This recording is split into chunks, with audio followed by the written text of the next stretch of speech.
Hello friend, आज हम discuss करने वाले हैं कंडेंसेशन रिएक्शन के बारे में। तो चलिए स्टार्ट करते हैं। सबसे पहले हम देखेंगे इसका डिफिनीसन।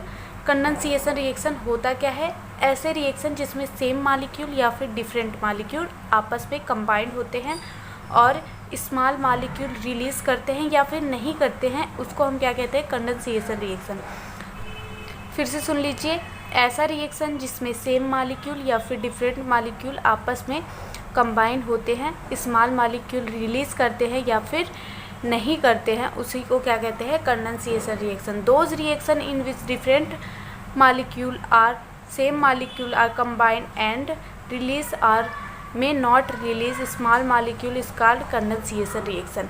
एग्जाम्पल देख लीजिए, यहाँ पे मॉलिक्यूल ए है, मॉलिक्यूल बी है।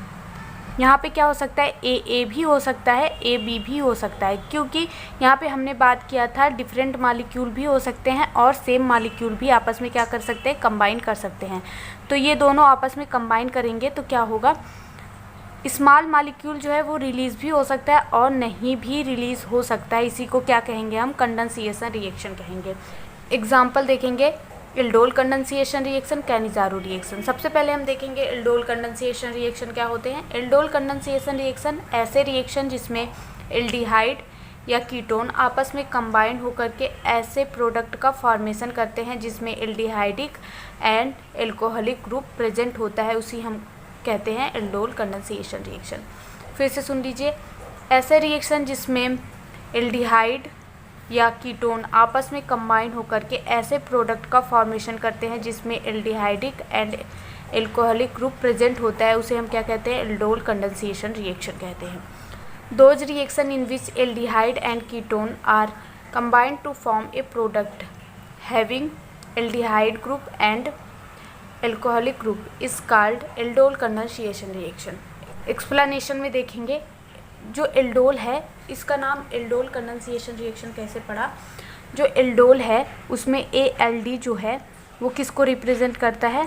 वो रिप्रेजेंट करता है एल्डिहाइडिक ग्रुप को, और OL किसको रिप्रेजेंट करता है? एल्कोहलिक ग्रुप को, एल्कोहलिक ग्रुप को। In aldol two functional group is present. ALD represent aldehydic group and OL represent alcoholic group. ये आई होप आपको समझ में आ गया होगा। अब कंडीशन देखेंगे। कंडीशन क्या होता है? ये रिएक्शन किस में होना चाहिए? बेसिक, मीडियम में या फिर एल्काइलिक NaOH क्या होता है? कैटलिस्ट के रूप में प्रेजेंट होता है। बेस या फिर एल्काइलिक NaOH जो है वो कैटलिस्ट के रूप में प्रेजेंट होना चाहिए इस रिएक्शन में। और एल्डिहाइड या कीटोन के पास अल्फ़ा हाइड्रोजन होना चाहिए। एल्डिहाइड या फिर कीटोन के पास अल्फ़ा हाइड्रोजन होना चाहिए। अब अल्फ़ा हाइड्रोजन क्या होता है? यहाँ पे क्या होता है? कार्बोनिल ग्रुप, इसको क्या कहते हैं? कार्बोनिल ग्रुप कहते हैं। कार्बोनिल ग्रुप क्या है? यहाँ पे फंक्शनल ग्रुप है। फंक्शनल ग्रुप के एडजेसेंट कार्बन जो होता है, इसके इस साइड में जो कार्बन अटैच होगा और इसके इस साइड में जो कार्बन अटैच होगा, उससे जो हाइड्रोजन अटैच होता है, इससे जो हाइड्रोजन अटैच होगा उसी को हम क्या कहेंगे? Alpha hydrogen. तो ये रिएक्शन इसमें होगा। ये सब क्या है? अल्फ़ा हाइड्रोजन है। ये सब क्या है? अल्फ़ा हाइड्रोजन है। ये रिएक्शन ऐसे कंपाउंड में होगा जिसके पास अल्फ़ा हाइड्रोजन प्रेजेंट हो। अगर अल्फ़ा हाइड्रोजन प्रेजेंट नहीं है तो रिएक्शन नहीं होगा। अब रिएक्शन देखेंगे, यहाँ पे क्या है? एल्डिहाइड है, ये भी क्या है? एल्डिहाइड है। एल्डिहाइड और एल्डिहाइड आपस में कंबाइन होकर के क्या बनाएंगे? प्रोडक्ट का फॉर्मेशन करेंगे। तो यहाँ पे क्या है? ये कंडेंसेशन रिएक्शन है। तो यहाँ पे क्या है? एसिटल्डिहाइड है और ये भी क्या है? एसिटल्डिहाइड है। इसका रिएक्शन किससे होगा? बेस की प्रेजेंस में होना चाहिए। कंडीशन हमने आपको बताया, बेस की प्रेजेंस में रिएक्शन होना चाहिए। और क्या होना चाहिए? इसके पास अल्फ़ा हाइड्रोजन होना चाहिए। अल्फ़ा हाइड्रोजन देखते हैं, यहाँ पे अल्फ़ा हाइड्रोजन है, यहाँ पे भी अल्फ़ा हाइड्रोजन है। तो ये रिएक्शन अल्फ़ा हाइड्रोजन इसमें होना चाहिए और बेस की प्रेजेंस में ये रिएक्शन होना चाहिए। तो देखते हैं ये रिएक्शन कैसे होगा, ये आपस में कैसे कंबाइन करेंगे। यहाँ से क्या होगा? इस पे स्लाइटली क्या होगा? निगेटिव चार्ज जनरेट होगा, इस पे स्लाइटली पॉजिटिव चार्ज जनरेट होगा। क्यों जनरेट होगा? इलेक्ट्रोनिगेटिविटी डिफरेंस के कारण। और इसमें से क्या होगा? H+ जो है, इसमें से H+ निकलेगा, यहाँ चला जाएगा O के पास। इसमें से H निकल के O के पास चला जाएगा और इस पर क्या होगा? निगेटिव चार्ज जनरेट हो जाएगा, CH2 निगेटिव चार्ज जनरेट हो जाएगा। तो ये निगेटिव चार्ज किससे कंबाइंड हो जाएगा? कार्बन प्लस के साथ इससे कंबाइन हो जाएगा। फिर से आप समझ लीजिए, H प्लस यहाँ से निकल के इसके पास जाएगा और इसके पास बचेगा CH2 माइनस। CH2 माइनस किसके साथ अटैच हो जाएगा? कार्बन के साथ अटैच हो जाएगा। तो यही प्रोडक्ट का फॉर्मेशन होगा। आगे जब मैकेनिज़्म बताएंगे तो ज़्यादा अच्छे से आपको समझ में आएगा। अब ये क्या है? प्रोपेनल डिहाइड है, CH3 CH2 COH, CH3 CH2 COH, ये आपस में कंबाइन करेंगे बेस की प्रेजेंस में। तो क्या होगा? यहाँ से H प्लस जो है वो निकल के O के पास चला जाएगा, यहाँ से H प्लस निकल के O के पास चला जाएगा, तो ये क्या हो गया? OH हो गया। और यहाँ क्या बचा? CH2 minus. CH2 माइनस किसके साथ जाएगा? कार्बन के साथ अटैच हो जाएगा। कार्बन पे एक पॉजिटिव चार्ज है, इस पर माइनस चार्ज है, ये इसके साथ अटैच हो जाएगा। क्या हो जाएगा? इसके साथ अटैच हो जाएगा, यहाँ पे H2 रहेगा।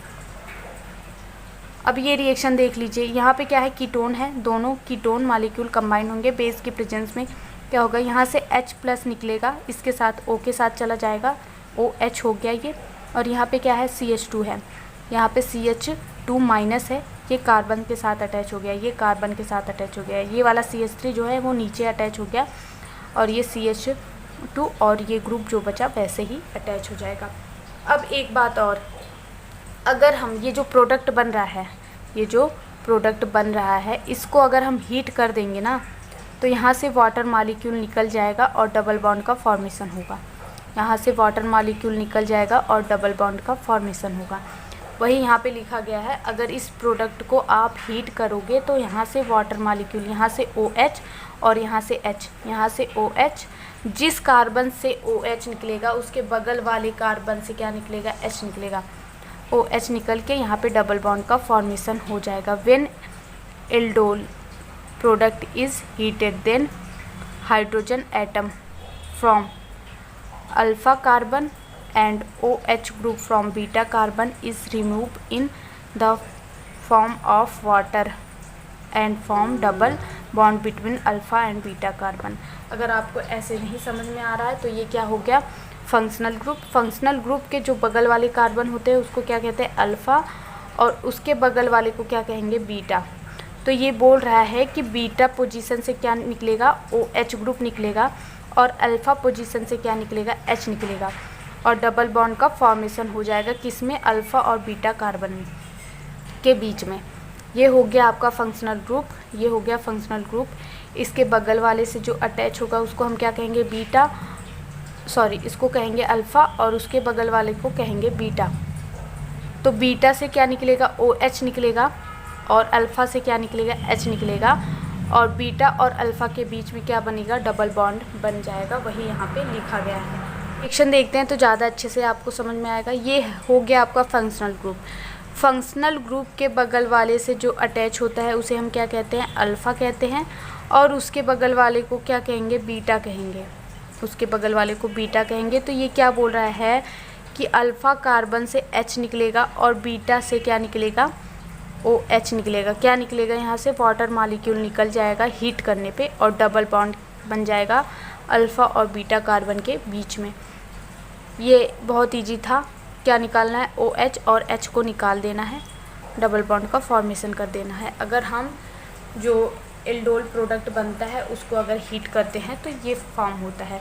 अब हम इसका मैकेनिज़्म देख लेते हैं। मैकेनिज़्म देखेंगे तो ज़्यादा अच्छे से समझ में आएगा कि रिएक्शन कैसे होता है। सबसे पहले रिएक्शन हम ये वाला लेंगे, इसी का हम मैकेनिज़्म आपको बताएंगे।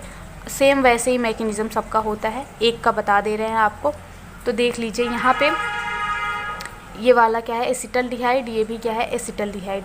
बेस की प्रेजेंस में रिएक्शन करेगा। कंडीशन 2 था कि बेस जो है वो कैटलिस्ट के रूप में यूज़ होगा और अल्फ़ा हाइड्रोजन होने चाहिए। तो दोनों कंडीशन ये फिल कर रहा है। तो ये क्या हो गया? यहाँ पे क्या होगा? यहाँ से H निकलेगा, O के साथ चला जाएगा, ये हो गया OH। और यहाँ पे क्या है? CH2 है, माइनस है, ये कार्बन के साथ अटैच हो जाएगा। ऐसे ही ये अटैच हो गया। तो स्टेप फर्स्ट क्या होता है? स्टेप फर्स्ट में क्या होगा? बेस जो है वो जनरेट करता है न्यूक्लियोफाइल। जो बेस हमने यूज़ किया है कैटलिस्ट के रूप में, वो क्या करेगा? न्यूक्लियोफाइल को जनरेट करता है। कैसे करता है? यहाँ पे ये वाला एक हम यहाँ पे यूज़ करेंगे, एसिटल्डिहाइड को यहाँ पे यूज करेंगे। यहाँ पे क्या है? CH3 है, तो CH3 को हम ऐसे लिखेंगे HCH2। तो यहाँ पे क्या है, OH माइनस है, माइनस क्या करेगा यहाँ से ये वाले H को प्लस के रूप में लेके जाएगा। इस पे क्या होगा प्लस और इस पे क्या होगा निगेटिव चार्ज जनरेट हो जाएगा। ये प्लस के रूप में इसको लेके गया, क्या बनाया वाटर मॉलिक्यूल बनाया, इस पे क्या हो गया निगेटिव चार्ज जनरेट हो गया कार्बन पे। ये क्या बन गया आपका न्यूक्लियोफाइल बन गया। स्टेप क्या है, ये फर्स्ट है, क्या बना न्यूक्लियोफाइल बन गया। अब स्टेप सेकेंड क्या करेगा, न्यूक्लियोफाइल जो है वो अटैक करेगा partially positive carbon atom of carbonyl group. जो पॉजिटिव है पार्शियली पॉजिटिव कार्बन एटम है कार्बोनिल ग्रुप का, उस पर क्या करेगा न्यूक्लियोफाइल जो है वो अटैक करेगा। यहाँ पे देखिए इलेक्ट्रोनिगेटिविटी डिफरेंस की वजह से एक मॉलिक्यूल, हमने 2 मॉलिक्यूल लिए थे ना, एक को तो यूज़ कर लिए, ये वाला बच गया, अब ये वाला यहाँ पे यूज़ होगा तो इसका यूज़ यहाँ पे करेंगे। तो ये क्या हो गया, इस पे जो है पार्शियल पॉजिटिव चार्ज जनरेट होंगे कार्बन पे और इस पे पार्शियल नेगेटिव चार्ज, क्योंकि ऑक्सीजन और हाइड्रोजन की इलेक्ट्रोनिगेटिविटी क्या होती है हाई होती है। तो क्या हो गया, इस पे क्या है निगेटिव चार्ज है, तो निगेटिव चार्ज किस पे अटैक करेगा पॉजिटिव चार्ज पे अटैक करेगा।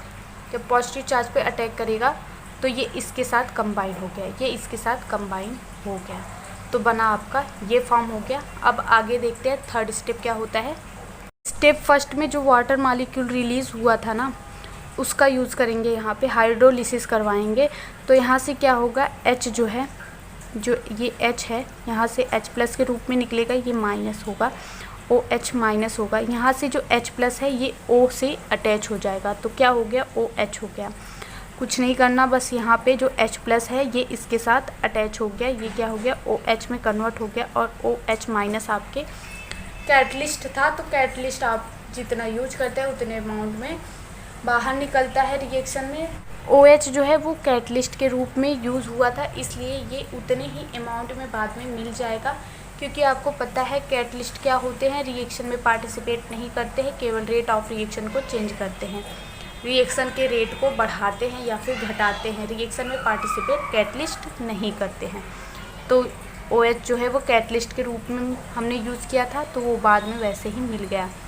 अब एक बात और, हमने कहा था एल्डोल का नाम जो है, इसमें ALD जो है एल्डिहाइडिक ग्रुप को रिप्रेजेंट करता है और OL जो है वो एल्कोहलिक ग्रुप को रिप्रेजेंट करता है। वो कैसे रिप्रेजेंट करता है, इसका रीजन भी तो होना चाहिए। यहाँ पे दोनों ग्रुप प्रेजेंट होते हैं, aldehydic and ketonic, aldehydic and alcoholic दोनों ग्रुप प्रेजेंट होते हैं। यहाँ पे alcoholic group OH alcoholic group present है और यहाँ पे क्या प्रेजेंट है एल्डिहाइडिक ग्रुप प्रेजेंट है, इसी वजह से इसका नाम क्या पड़ा एल्डोल पड़ा। आई होप ये वीडियो आपको अच्छी लगी हो। वीडियो अच्छी लगी हो तो लाइक करिए, चैनल पर नए हैं तो चैनल को सब्सक्राइब कर लीजिए। Thank you for watching this video.